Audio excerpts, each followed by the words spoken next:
हरे कृष्णा। राधे राधे। सभी को ज्येष्ठ पूर्णिमा वट पूर्णिमा की बहुत बहुत शुभकामनाएं। ज्येष्ठ पूर्णिमा का दिन धार्मिक दृष्टि से बहुत शुभ माना जाता है। इस दिन भगवान विष्णु, माँ लक्ष्मी जी, श्री सत्यनारायण भगवान और चंद्र देवता की पूजा का विधान है। ज्येष्ठ पूर्णिमा को वट पूर्णिमा के नाम से भी जाना जाता है, क्योंकि इस वट वृक्ष की पूजा करके सुहागिन महिलाएं अपनी पति की दीर्घायु की कामना निर्जल और निराहार व्रत रखती हैं। कुछ जगह पर ज्येष्ठ अमावस्या के दिन वट सावित्री व्रत भी रखा जाता है और बहुत सी जगह वट पूर्णिमा के दिन सत्यवान और देवी सावित्री की पूजा करके महिलाएं व्रत रखती हैं। पूर्णिमा को चंद्रोदय देवता के साथ ही पूर्ण होता है। आइए जानते हैं ज्येष्ठ पूर्णिमा का व्रत किस दिन रखा जाएगा। इस बार पूर्णिमा तिथि के दिन भद्रा भी रहने वाला है, तो भद्रा काल कब से कब तक रहेगा, भद्रा का वास कहाँ होगा, साथ ही आप जानेंगे पूर्णिमा वट सावित्री की पूजा के शुभ मुहूर्त के बारे में और चंद्रोदय के समय के बारे में। अगर आपको जानकारी थोड़ी भी अच्छी लगी तो वीडियो को लाइक जरूर कीजिए। हिंदू पंचांग के अनुसार पूर्णिमा तिथि इस बार 29 जून सोमवार सुबह तड़के 3:07 पर शुरू होकर पूर्णिमा तिथि समाप्त 30 जून मंगलवार सुबह 5:26 तक रहेगा।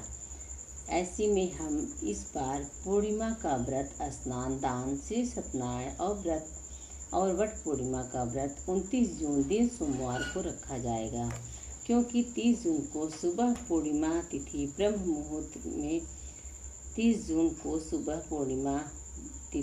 मुहूर्त में समाप्त हो रही है। ऐसे में आप कंफ्यूज मत होइएगा। 29 जून को सोमवार को पूर्णिमा व्रत, स्नान, दान किया जाएगा। स्कंद पुराण के अनुसार वट सावित्री व्रत ज्येष्ठ मास के पूर्णिमा के दिन करना चाहिए। इस दिन वट वृक्ष इसलिए गुजरात, दक्षिण भारत की सुहागिन महिलाएं ज्येष्ठ पूर्णिमा व्रत को करती हैं। हमारे सनातन संस्कृति में वट वृक्ष को एक ओर से शिव जी का रूप माना गया है। पद्म पुराण के अनुसार भगवान विष्णु का अवतार कहा गया है, इसलिए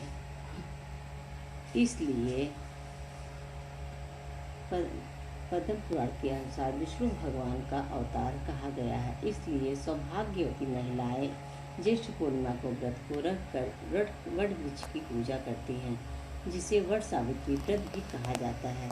इस दिन वट वृक्ष को जल से सींचकर उसमें सूत लपेटते 108 बार परिक्रमा की जाती है। पुराणों में वर्णन वट सावित्री वृक्ष के मूल भाग में भगवान ब्रह्मा, मध्य भाग में श्री विष्णु, अग्र भाग में महादेव जी का वास होता है।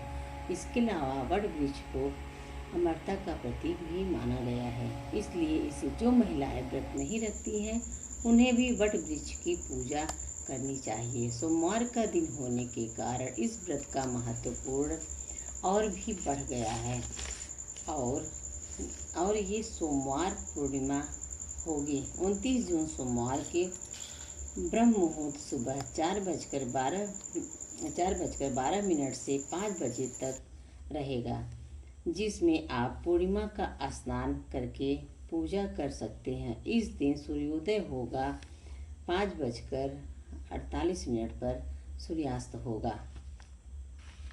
शाम 7:12 पर अभिजित मुहूर्त दोपहर 12:03 से लेकर 12:57 तक रहेगा, जिसमें आप श्री सत्यनारायण भगवान की पूजा कथा का पाठ कर सकते हैं।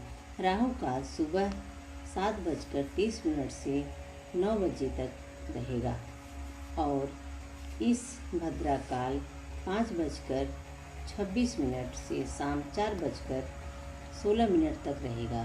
भद्रा काल भद्रा का वास पाताल लोक में होगा, इसलिए पूजा पाठ संबंधित कोई भी कार्य आप कर सकते हैं, क्योंकि पाताल लोक की भद्रा पृथ्वी पर अशुभ नहीं मानी जाती। प्रातः काल पूजा से सबसे शुभ मुहूर्त रहेगा। पूजा का सबसे शुभ मुहूर्त रहेगा सुबह 4:26 पर 5:26 तक, और शाम की पूजा धूली मुहूर्त में माना 7:22 से 7:42 तक कर सकते हैं। इसके अलावा आप रात 8:23 शाम की पूजा कर सकते हैं। 29 जून को सोमवार को चंद्रोदय शाम 7:02 पर होगा। पूर्णिमा का व्रत चंद्र देवता की पूजा के साथ ही पूर्ण माना जाता है, इसलिए इस समय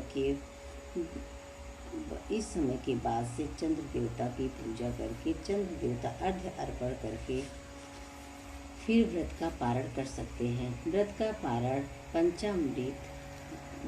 पारण पंचामृत से करना चाहिए, और इस दिन भोग में खीर का भोग अर्पण करना चाहिए। चंद्र देवता को अर्पण करें, साथ ही मौसमी फलों का भी भोग देवी देवताओं को अर्पण करें।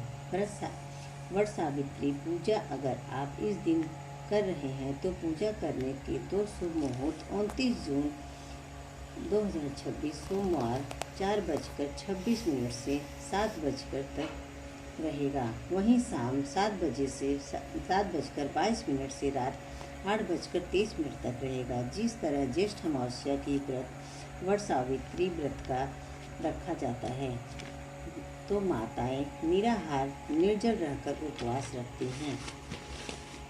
रखती हैं। इसमें भी कुछ लोग केवल पूजा करने तक ही निराहार रहते हैं, बाकी पूजा करने के बाद जल फल आदि ग्रहण कर लेते हैं। शाम को सात्विक भोजन भी ग्रहण कर लेते हैं। अपने यहाँ के मान्यताओं के अनुसार आप व्रत रख सकते हैं, और इस दिन किसी पौधे को उखाड़ना नहीं चाहिए, नाखून बाल इत्यादि ना काटें, और कथा का पाठ अवश्य करें। यदि आप व्रत नहीं रख रहे हैं, वट पूर्णिमा ज्येष्ठ पूर्णिमा व्रत की कथा का श्रवण जरूर करना चाहिए। यदि आप अपने घर में सुख समृद्धि की कामना रखते हैं, ज्येष्ठ पूर्णिमा के साथ ज्येष्ठ मास की समाप्ति होती है, और 30 जून से आषाढ़ मास प्रारंभ हो जाता है। और यदि आपको वीडियो अच्छी लगे तो वीडियो को लाइक करना मत भूलें। दोस्तों, ये जानकारी विभिन्न पंचांग, धर्म ग्रंथों और मान्यताओं पर आधारित है। मेरा उद्देश्य सिर्फ आप तक सूचना पहुंचाना है। कृपया आप इसे जानकारी के रूप में ही लें। हर हर महादेव।